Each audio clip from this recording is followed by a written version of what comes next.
I'm Hannah, and today I'm interviewing my parents on their experience through the adoption process. Okay, to start off, I want you to tell me about your infertility journey. Well, my reproductive system is a scientific anomaly. I ended up having endometriosis at a pretty bad stage. We tried everything, shots, everything all the way up to IVF. And then eventually it was consuming my life. Okay, so for the first question, how were you feeling when you learned mom was infertile? Maybe a little bit disappointed at first, but that's really what led us to start considering other options and really started to make us realize that we just wanted to be parents. So for the second question, can you tell me why you went with adoption? Because we wanted to be a family. And it didn't matter how we were going to be a family. Didn't need to be genetically like us. Didn't have to be anything. The end goal was to be a family. And fertility wasn't working, so we went with adoption because the goal was to become a family. So how did you help mom throughout all of this with her learning she was infertile? I tried to be as supportive as I can or could be, and there was a lot of different things we had to go through, and medicines and shots she had to take. I gave her the shots myself, so I helped her with that, and we were just trying to support each other and be as patient as we could, because the process took a lot of time and required patience. So you talked about this a little in the first answer you gave, but do you mind going more into depth about the other conception methods you guys went through? So we went through all of the basic fertility methods where you measure your temperature to pinpoint ovulation. Then we went from that to hormone shots to convince my body it was ready to be pregnant, to, I can't remember what the name of them are called, but like artificial insemination but not IVF, to see if that would work. Basically got to every step but the last step of IVF before we adopted you, but also after we adopted you. We did do one round of IVF because there was a grant through New York State where they would pay for it, and we did do that, and obviously that did not work, but we did go through that process as well. So when the topic of adoption came up, how did you feel about it? A little bit nervous about it, didn't really know much about it. So we started to do a lot of research online, mainly at the time Google was really the only thing available. And we tried to find other people, friends of friends that knew about the process. And then the more we looked at adoption domestically, the more we started to realize that there was a lot of rules and regulations. So we also started to look at international adoption. So for our next question, tell me, how did your friends and your family react to you guys going with adoption? They were all very supportive. Mimi and Poppy were super supportive. Your great-grandparents were super supportive.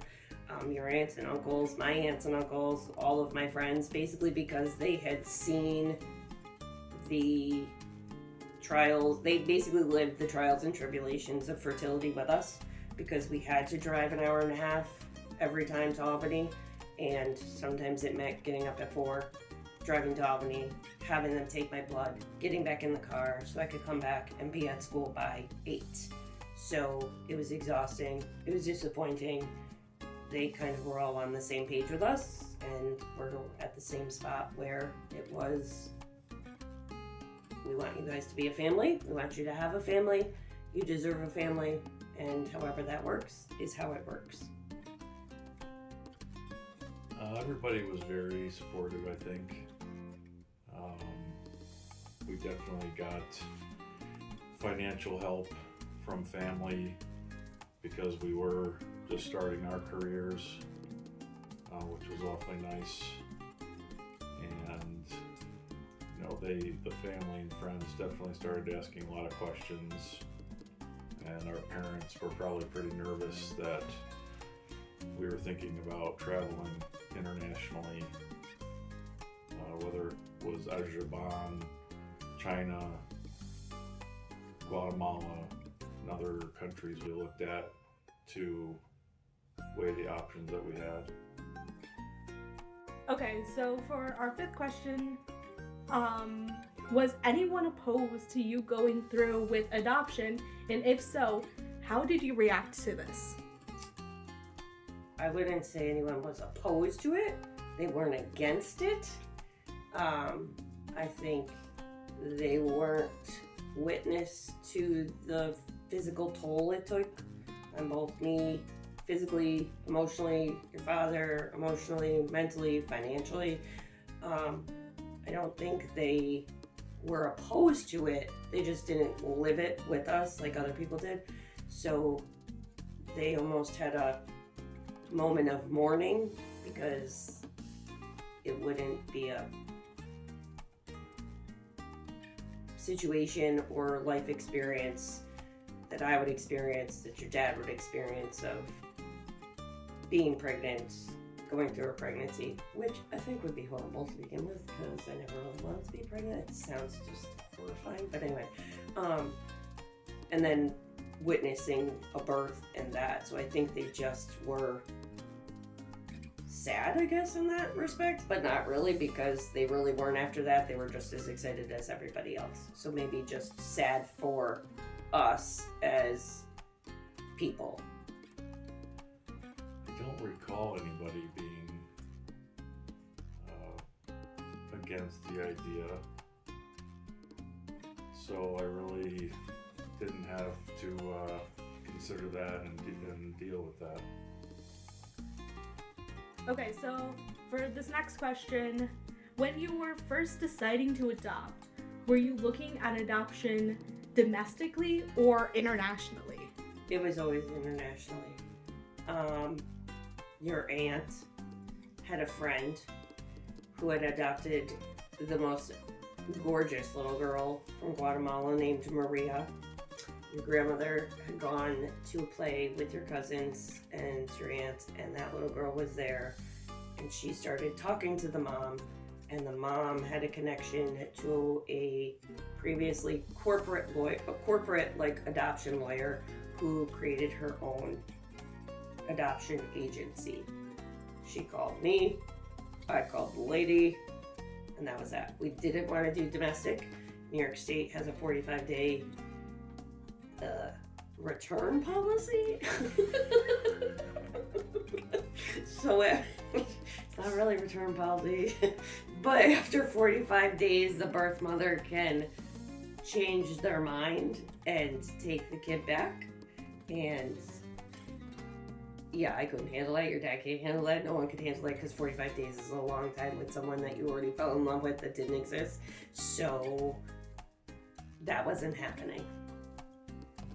Well, we first thought that it would be really easy. We could just find somebody locally and there wouldn't be any cost. And then we started doing more research and looked at the different options and found out that domestically almost every state has different laws and rules.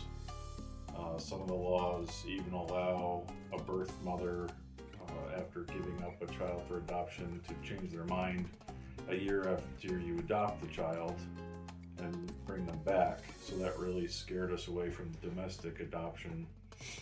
So then we started looking at international adoption, which we quickly discovered is a lot more expensive than domestic adoption. And we got help from family with the finances, and then thankfully after it was all done, when we adopted, turns out the US government and your tax refund gave all those costs back to us, so that was quite the nice surprise. So for this next question, during the process, did you have anything in mind you were looking for in a child? Happy, healthy. That was it. So on the form you fill out, which I find to be really odd, you can pick what kind of kid you would like. You could pick boy, girl. You could pick a kid with special needs. You can pick older or younger. I don't know. It's like shopping. It's weird. But we determined that if I had gotten pregnant, science would have given us whatever we were supposed to get, boy, girl. And so we put no choice, preferred. However, one day we were shopping at the grocery store, and dear dad randomly said, I think we should pick girl. Obviously, that was the choice I really wanted, and I was trying to be politically correct by taking whatever I was given. So I quick ran home and I got white out and I changed it and we picked girl. As far as specific, whether I wanted a girl or a boy, I definitely thought about that, and we also considered things like, would we want to adopt a child with disabilities, and then after talking through all that, really just decided we want to be parents. We want to be supportive and help whoever was brought to us through this process. It was definitely strange when we received your paperwork of who you are and your health information and information about you. It was sort of strange to say, basically the document said, would you like this child or not? So that was a little strange, but you were the first that we got the paperwork for and immediately signed the paper. So what was the adoption process like, especially with dealing with international adoption? Well, because I am who I am, a teacher with some OCD tendencies, it was exactly 9 months long from start to finish. It was a lot of paperwork.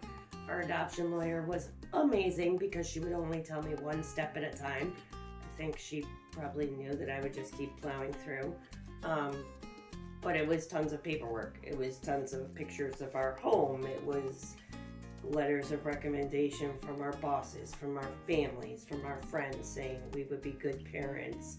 It was getting those papers notarized. Then we had to get the notary notarized. Then we had to get the county notary notarized. Then we had to get the state to notarize the county, of which I drove those papers directly to Albany and drove an hour and a half because I was afraid to give up my papers.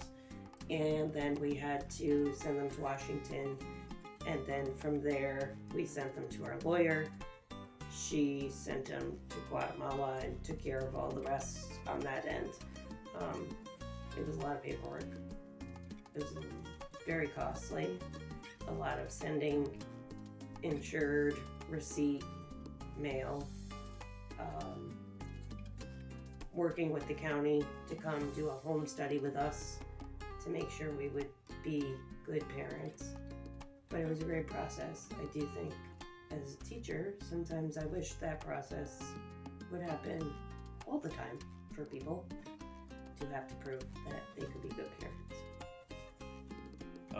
The process was a long process. I'm very thankful for your mom having such organization, because there was a ton of paperwork and I pretty much did not read much of it, honestly. Mommy took care of most of that and just gave me assignments of what to do, like getting papers notarized, which I was thankful my company helped me with.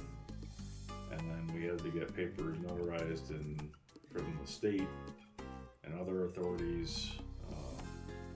So Mommy actually brought the paperwork up to Albany and Binghamton, New York, and got those notarizations and signatures. So after going through the adoption process and adopting me, did you ever want to adopt another child? After adopting you, I believe you were 2, is when we did IVF, which obviously didn't work, and we were sad, but not super sad because we had you.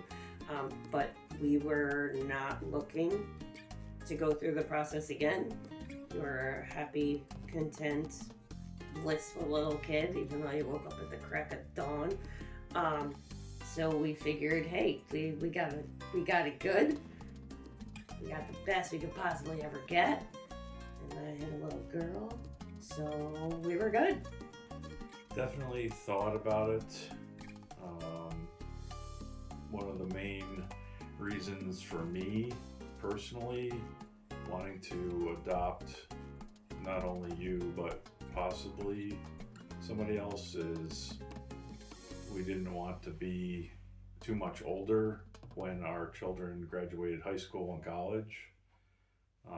But you know, I definitely thought about it originally when we started talking about having children. We always wanted a boy and a girl, so obviously with adoption you can make that decision to adopt a boy. So we had a boy and girl.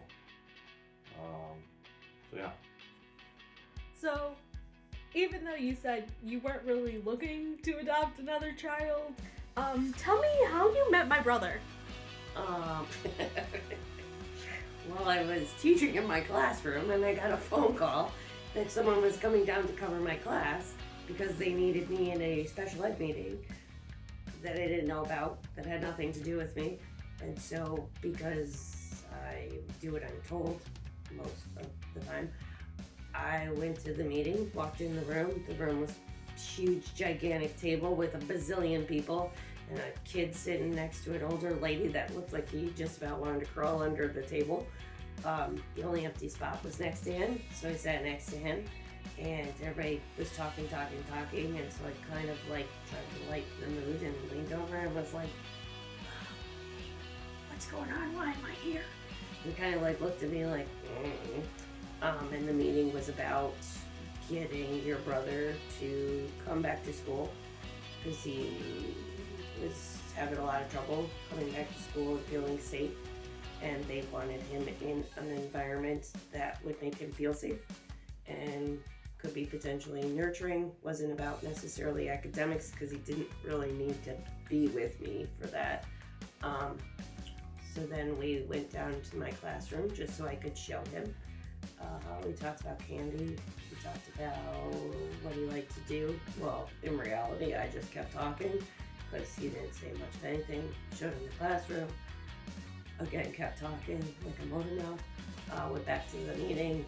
He went out with his biological grandmother, and they decided he would come to our class. And 2 days later, he was in my classroom. Well, I was not the first to meet him because Mommy was his teacher,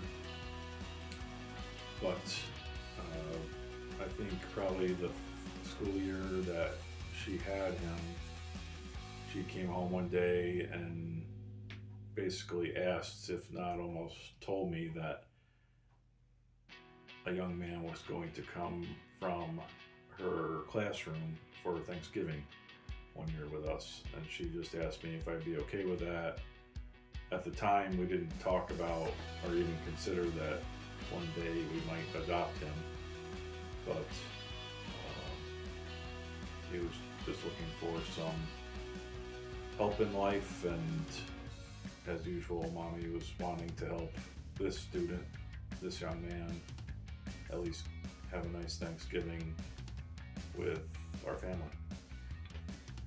Okay, so what made you invite him to Thanksgiving with us all those years ago? So after the year of him being in my classroom, we had formed a relationship where we would talk about different things, some pretty intense things, some regular silly things, and I had said to him, you know, what do you do for Christmas? It's almost break. He would come down. He wasn't in my classroom the second year. He would come down and visit during his study hall, and I just would say, so, you know, how's Thanksgiving? And he kind of told me, and I was like, oh, so after Thanksgiving at our house, like, no sooner is the turkey in the fridge, but we are full on Christmas, decorating trees, everything. Like, it's amazing. And he kind of just kept saying, like, I've never done that, I've never done that. And I had said, you know, if it's okay with your grandma, you could go get a tree with us, because I had picked him up a couple different times to take him with a different friend to go out and do things with his grandmother's permission. So I knew him enough. And then he said, yeah, that would be really cool. He would like to do that. And in talking to his grandmother, she said, awesome, you can take him home the day before Thanksgiving and bring him back after break is over. And that was a sign that we needed somewhere to be safe, and someone was willing to let him go that quickly.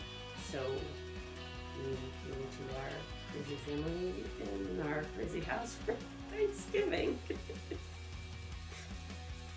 So what was the moment you knew you wanted to bring Anthony into our family? Anthony was 15, going to be 16. And the school he was at, because I had left that school, was going to make him repeat 9th grade for the 3rd time. So I had asked the school you went to how long you had to be a student at that school to attend summer school. Because my thought was, okay, he'll spend the summer with us, go to summer school, catch himself up, and get ahead. Unfortunately, it was longer than just like a week. So, in talking to them, I had said these things to Anthony, but Anthony had also been going back and forth where we would pick him up on a Friday and take him home on a Sunday, and every Sunday got harder and harder and harder to drop him off. And unbeknownst to us, Anthony had written a letter to his biological grandmother asking that he be put in foster care so that he could have a family or have a chance at a different family. She was very angry. I didn't know it, so I had to have a conversation with him, talked it through, and I don't know. After that, it was kind of like, yep, this is happening. It wasn't any like big aha moment. And I called your grandmother and she was like, yep, saw this one coming. Yep, we talked to you. You're like, yep, that sounds good. It wasn't like a big conversation. It was like he spent more and more time with us from Thanksgiving to Christmas. And she fit in. He was a lot like you. You liked the same shows, you liked to do art, you talked about the same things. He was a little bit like me and liked candy and this and that and a lot like Dad, so I don't know, it just fit. It wasn't a big like, you know, Hallmark movie moment. It was more of a like, yeah, okay, so he's been here the last 4 weekends, so now what? And that's kind of how that happened. I would probably say right after Thanksgiving dinner. the nice part was that he was older, so it's not like we would have started at the time about 10 years ago with a new baby like you were. But after learning his story, I definitely wanted to help this young man and bring him into our lives in some way. So, how different was it going through his adoption process compared to mine? Well, yours cost like 3 times more than his. There was 3 times more paperwork than yours. Yours was.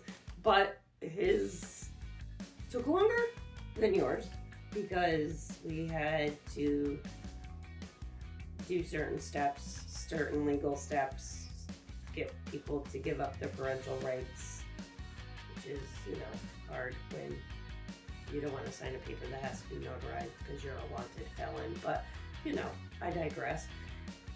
It was harder because Anthony was 16 and you're trying to find people that don't want to be found. You're trying to convince them to give up their rights when they don't want to because they'll get caught. Where yours was paperwork, lots of paperwork, but slightly smoother process, even though it was between 2 countries. So, his took 2 years, yours took 9 months, ironically. It was extremely different because he was older, and it's not like he was put up for adoption or anything like that.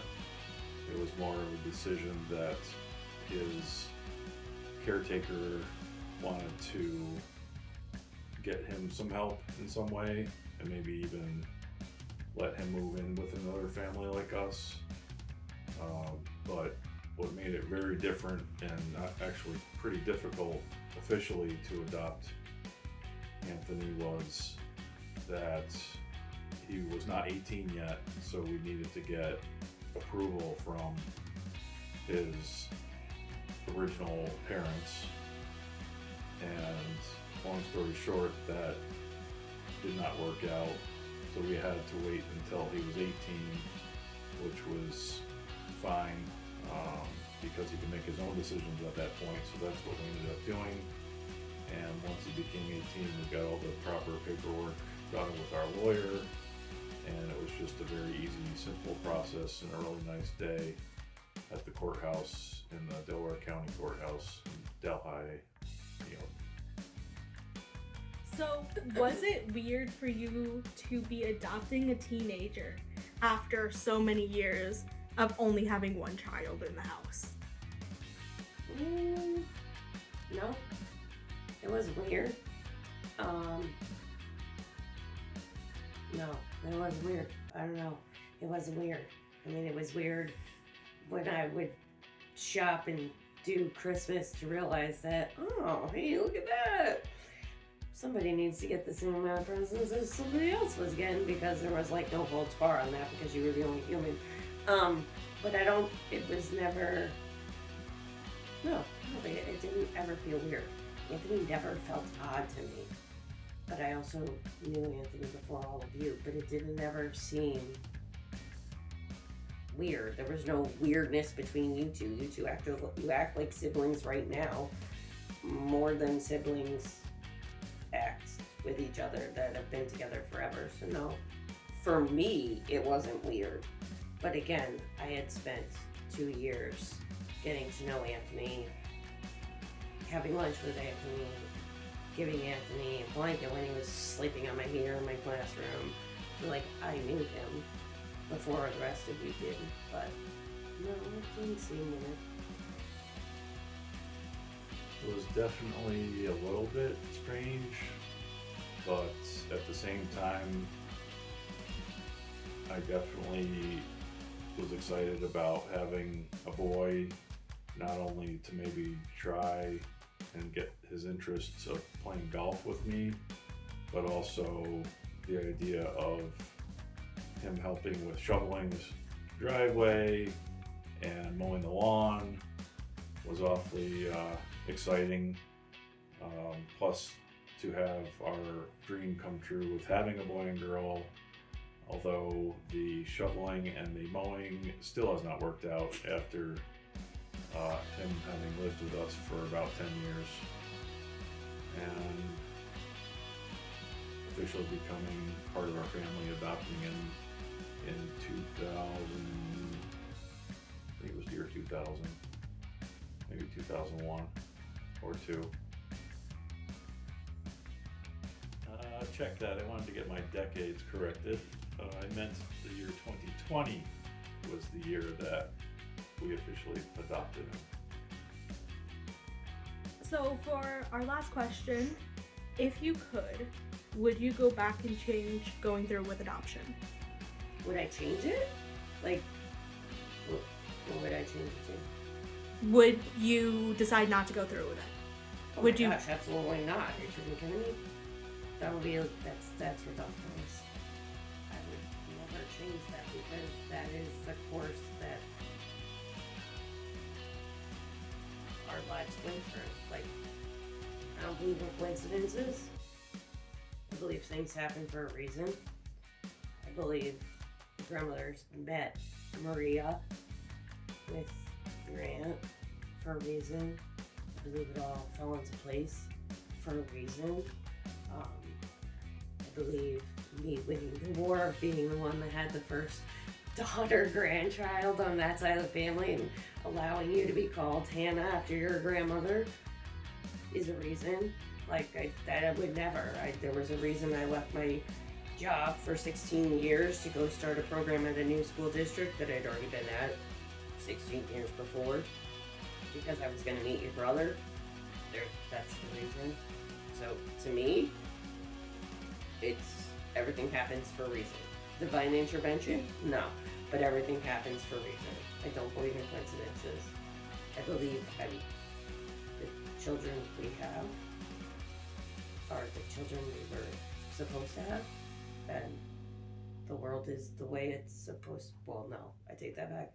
My world is the way it's supposed to be. So, abso-freaking-lutely not.